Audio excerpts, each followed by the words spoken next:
High করে দাও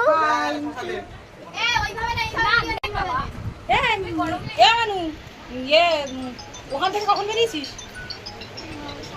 চোখে কাজল পড়েছে। বাইকে এসছে দাদার। ট্রেনে উঠে হাঁটতে হাঁটতে কোথায় নেমেছিস?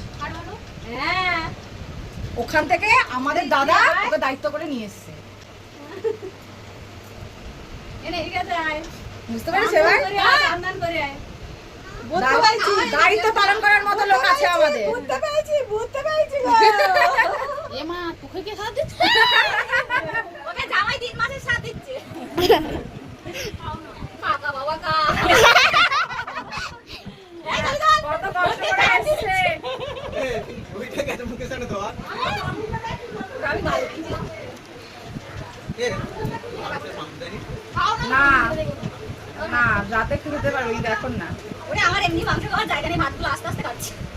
এই এত মিষ্টি না, এই মিষ্টি না ছাইটা করে না না, আর এমনি তো মিষ্টি খেলে শাড়ি পরেই করে না? ভালো লাগে না। এই বয়সে মেয়েদের অত গরম লাগে না শাড়ি পরলে। কে বলে যে আমি শাড়িতেও পরে না? পরে এখনকার মেয়েরা দেখে যে কোনো ওকেশনে শাড়ি